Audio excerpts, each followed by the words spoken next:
Hey, everybody, welcome to this week's Matrexit discussion group call for tactical sovereignty. And I don't know, what is this number? 346 somewhere. I don't know. 336. But anyway, I didn't really have a whole lot planned for this evening. I've been busy trying to finish up a book past several days. It's 400 plus pages long. If anybody can see it, Secret Society of Moses. Very interesting book.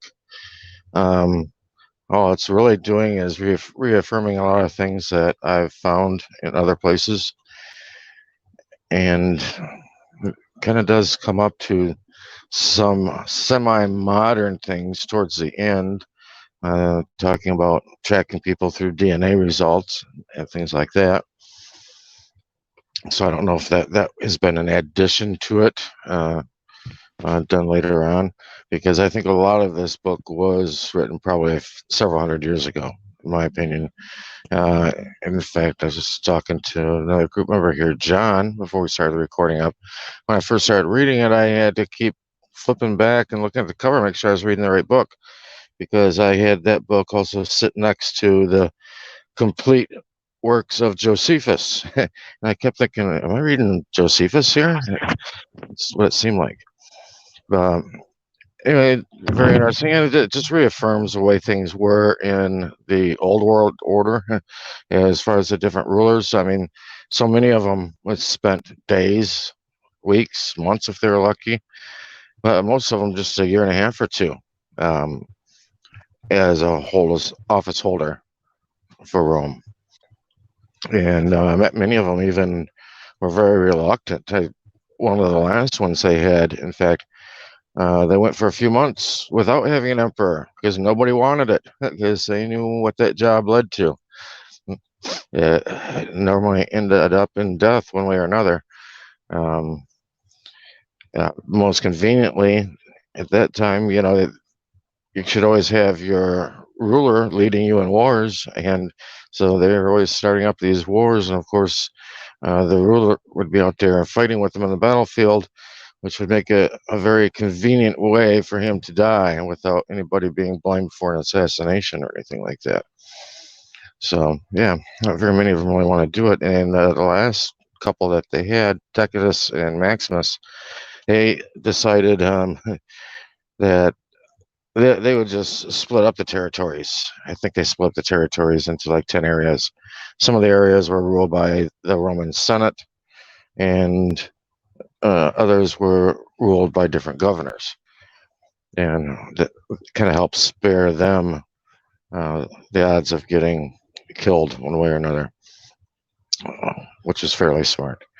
But even Decatus, that ruler, the way he got into office, I mentioned Numerus, the one that didn't want, he reluctantly went in, and he ended up being found dead, of course. And Decatus, this last ruler, decided that he was going to blame the guy's father-in-law for it. Held a little trial for him and everything, and hearing and the sentencing all in one day, and ended up even strangling him with his own hands, only for it to come back years later that he was actually the one that had killed the guy, not the father-in-law. But it got him into that, like I said, much coveted seat of being emperor. But anyway, this book is very interesting, and like I said, it starts talking about the only way of really being able to track people as far as the societies that are ruling the world, um, is really through DNA. I mean, I said this a long time ago. I know a lot of times you look at different anthropologists, and a lot of them will follow speech and what languages people spoke as far as the peopling of different areas. And myself, I always said, that's one way of doing it, but not really the best, because anybody can learn to speak a new language. In fact, a lot of these emperors, there's times where emperors would come out with a decree and say, hey, we're not speaking this language anymore. We're now speaking this other new language starting today, which also means different weights and measures and things like that. So, gosh, imagine living in days like that where, you know, whole world would get turned upside down. You never knew what you're going to wake up to every day. But I said anybody can learn to speak a new language, but one thing that people can't get away from is their DNA. And that would really be the best way of tracking who's who and that type of thing. I was listening to a program this afternoon that made me kind of laugh because it's something that I've heard for years, growing up in the church, and that is people saying, "Oh, well, the one last thing that's got to happen, that we need to happen, is we got to get the new temple built." And there's even organizations you can donate to help get this new temple built. Which I've always kind of shook my head, because it's like, gosh, don't you all realize that this is going to be built for an earthly ruler, or maybe even a semi-earthly ruler? This is going to be built for Hasatan. It's not going to be built, for the reign of Jesus Christ necessarily, or Yeshua. This is going to be built for the Antichrist. So, or do you all want to donate money for this kind of thing? This makes no sense at all. And one of the things that I find most interesting, really, especially with the churches all saying that this is the one thing that needs to be done, we got to get the temple built. I think they're forgetting something very, very important, because along with the temple comes a hierarchy of people. And one of those hierarchy of peoples has been, just say it like in air quotes, lost since the dispersion of the people of Israel. And that is the ruling class, the Levites. They've supposedly kind of disappeared. I have a good hunch as to where they're at. And I would say, though, that the powers that be wouldn't want them to come in and take part of what will be going on. But that's one of the things that's really required. Sure, you can have the temple, but if you don't have your kings, if you don't have your ruling body, then it's kind of useless to you. I don't know if they've missed that part of scripture or not, but that's also kind of definitely would be one of the requirements that's needed. You got to have your priests, you got to have your rulers, and those people, I believe, are, if I pronounce it correctly, the Lemuras. They're in South Africa. I believe maybe Zimbabwe area. But those people have tested positive DNA-wise for being that correct bloodline. But some of the groups within those people test even over 50% high on containing the markers that's required for these people. And like I said, you look at names, like I said, people can learn different languages and stuff, but names do follow people. And so these originally are the people of Cain. These are your Cohens or your Cones or your Khans, those names like that. And what we've seen, I believe, a number of those people even holding positions of authority within U.S. government. I think ever since time immemorial, there's always been one or two of those names stuck in there. And I always kind of caught my eye whenever I would see one of those names when I was studying things. But that to me is probably the most important tracker, would be the DNA, because that's something you can't get away from. That's not something you can just have change up through marriage, because specifically a lot of those people even stay together. There are different races of people on the world that don't marry outside of their race very much, or outside of their religion, if you want to call it that, very much. They stay fairly tight-knit, which would definitely help keep those DNA patterns intact.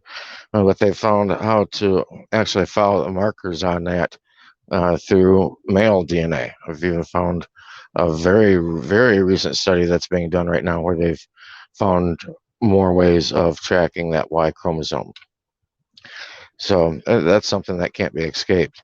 And I've thought about this for years, especially with Ancestry and Me when that started up, and 23andMe, and these other different groups where people are actually paying money to give away their biological data to other people. And people all yell and scream, "Oh, you don't know what they're going to do with it." To me, that's not really the issue. To me, the issue is they're looking for somebody. Now, whether it's a race or a clan or a sect of people, I've long held the position that they're actually looking for someone. Um, Dr. Joy Poo was on with me here, 2 or 3 years ago, and we brought that up and surmised that that's what was being done with the whole 23andMe and Ancestry.com. And if I remember correctly, she agreed with me on that. She's somebody who's done a lot of writing on the serpent seed idea, the Shroud of Turin. She's pretty much focused around those two issues. So, yeah, Dr. Joy Poo is pretty interesting. She's easy to find on social media as well. Her name might be hard to find, though. It sounds simple. But Joy is Joye, and Poo is spelled Pugh, if I remember correctly. Put those into your favorite search me engine, into the Great Oracle. Put in her name and Serpent Seed, and she'll pop up. Well, she's got 3 or 4 books she's written on the topics.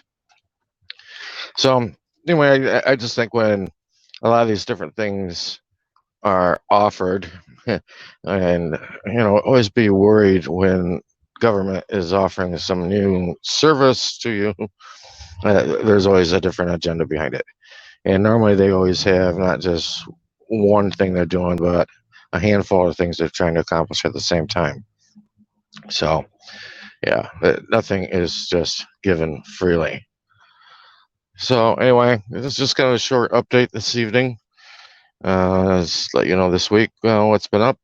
Not a whole lot. I'm just kind of finishing up these 2 books, and I would recommend both of them to each other.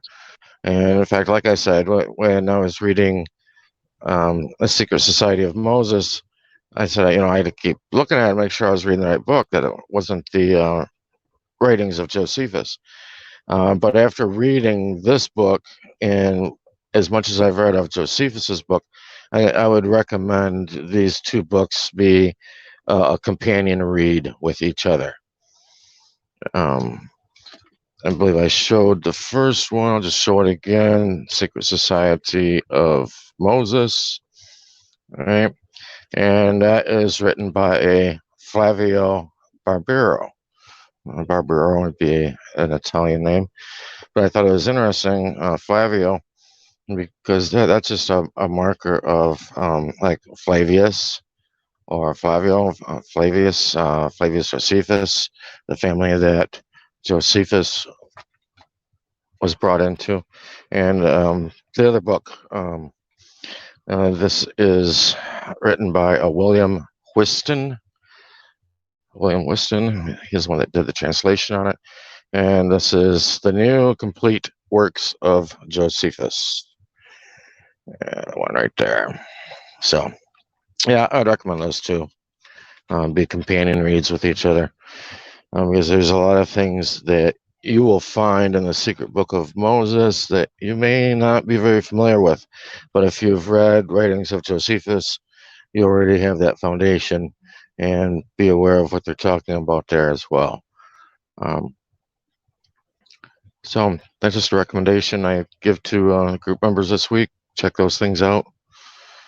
If anybody here has anything they want to add in this evening, feel free. Otherwise, we're just going to make this one a short one this week. Well, they look like good books. It just shows you how much censorship, both in Moses' time and in our time, right, Brian? Oh yeah, absolutely. And In fact, um, Secret Society of Moses does talk about censorship as well. Imagine that, because we know where that word censor came from. The censors were actually people that worked for the government of Rome. So, so nothing new there, right?